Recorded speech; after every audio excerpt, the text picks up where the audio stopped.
বিলাসীপাৰাত ন্যায়ালয়ৰ ঐতিহাসিক ৰায়দান 15 বছৰৰ পিছত 9 হত্যাকাৰীক যাৱজ্জীৱন কাৰাদণ্ড বিলাসীপাৰা অতিৰিক্ত জিলা আৰু সত্ৰ ন্যায়াধীশ আদালতৰ ঐতিহাসিক ৰায়দান লোমহৰ্ষক মাজাৰ আলী হত্যাকাণ্ডৰ লগত জড়িত 9 জনক যাৱজ্জীৱন কাৰাদণ্ড সুদীৰ্ঘ 15 বছৰৰ পিছত ন্যায়পালে হত্যাৰ বলি হোৱা মাজাৰ আলীৰ পৰিয়ালে উল্লেখ্য যে বিলাসীপাৰা মহকুমাৰ টুকুৰাবান্ধা লতেয়া গাঁৱত 2009 চনত সংঘটিত হৈছিল এক লোমহৰ্ষক হত্যাকাণ্ডৰ ঘটনা গাঁওখনৰ মাজাৰ আলী নামৰ ব্যক্তিজনক এদল উদন্ত দুৰ্বৃত্তই অতি নৃশংসভাৱে হত্যা কৰিছিল ঘটনাৰ সন্দৰ্ভত মাজাৰ আলী পৰিয়ালৰ লোকে চাপৰ থানাত এক গোচৰ ৰুজু কৰিছিল বিলাসীপাৰা মহকুমাৰ আদালতৰ সেশন কেছ নম্বৰৰ মতে ন্যায়াধীশে শুনানি গ্ৰহণ কৰি আজি চূড়ান্ত ৰায়দান প্ৰদান কৰে বিলাসীপাৰা অতিৰিক্ত জিলা আৰু সত্ৰ ন্যায়াধীশ মুকুল চেতিয়াৰ বিচাৰপীঠে উক্ত হত্যাকাণ্ডৰ লগত জড়িত অভিযুক্ত ক্ৰমে মজিবুৰ ৰহমান আজিবুৰ ৰহমান নুৰতাজ আলী কছেৰ আলী জামাল উদ্দিন জাহান উদ্দিন আজাদ আলী উছমান আলী আৰু আসিম উদ্দিনক দোষী সাব্যস্ত কৰি ভাৰতীয় দণ্ডবিধি আইনৰ অধীনত কেইবাটাও ধাৰাত যাৱজ্জীৱন কাৰাদণ্ডৰ ৰায় প্ৰদান কৰে এই ৰায়দানৰ পিছতে সুদীৰ্ঘ 15 বছৰৰ পিছত ন্যায় পোৱা মাজাৰ আলী দুৰ্ভগীয়া পৰিয়ালটোৱে সন্তুষ্টি প্ৰকাশ কৰি ভাৰতীয় ন্যায় ব্যৱস্থাক ধন্যবাদ দিয়ে মাজাৰ আলী টুকুৰাবান্ধা গাঁও মোৰ দাদাটোক বিনা দোষে হত্যা কৰিছিল নুৰ ইছলাম মজিবৰ কছেৰ আলী জামাল জাহানুদ্দিন আৰু ওছমান আৰু নৌশাদ আলী যাৱজ্জীৱন কাৰাদণ্ড হ'ল মই একটো কথা হ'ল মোৰ এই আদালতক ধন্যবাদ দি আছো আৰু মোৰ ন্যায়টা পাইছো এই কাৰণে মই চৰকাৰক ধন্যবাদ দি আছো 2009 আমাৰ দাদা বড় দাদা মাজাৰ আলী মোটামুটি 15 বছৰ পাছত ন্যায় পালো আজি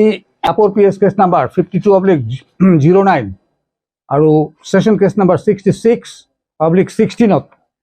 আজি এটা ৰায়দান কৰিছে আমাৰ ইয়াৰ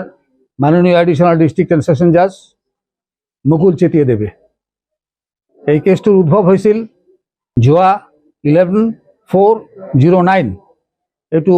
এই চাপৰ পিএছৰ আণ্ডাৰত নটেয়াৰ পাহাৰত হৈছিল ঘটনাটো পুৱাত এই ঘটনাত এজাহাৰ দাখিল কৰিছিল মেহেৰ জামালে আৰু আসামী আছিল 9জন আসামীৰ বিৰুদ্ধে এই এজাহাৰ দাখিল কৰিছে আজাদ আলী শাহিদুল ইছলাম জাহানুদ্দিন জামাল উদ্দিন মজিবুৰ ৰহমান ওছমান আলী নৰ্তেজ আলী আজিবুৰ ৰহমান আৰু কাছেৰ আলী এই কেইজনৰ বিৰুদ্ধে এজাহাৰ দাখিল কৰিছিল আৰু এজাহাৰ দাখিল কৰাৰ পিছত চাপৰ পিএছে এই কেছটোৰ চাৰ্জশ্বিট দাখিল কৰিছিল আণ্ডাৰ সেকশ্যন 147, 148, 149, 323, 325, 326 আৰু 302 IPC আৰু একৰ্ডিংলি এইটোত সাক্ষীবাদী গ্ৰহণ কৰাৰ পিছত আজি মাননীয় আদালতে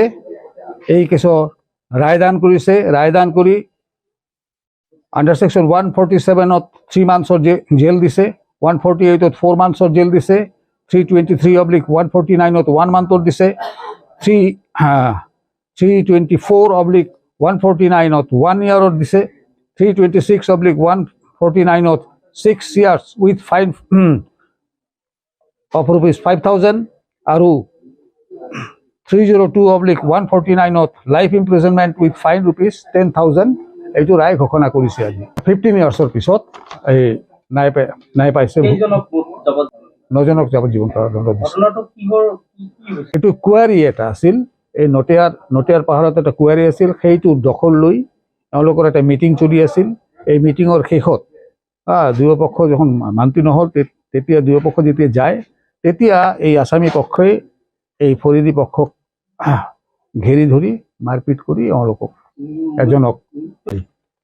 আৰু ইনজিঅৰ্ড আছিল আৰু তিনিজন মজাৰ আলী ডেথ Rabikul Islam Yunus Ali and Bellal Ali they are the injured persons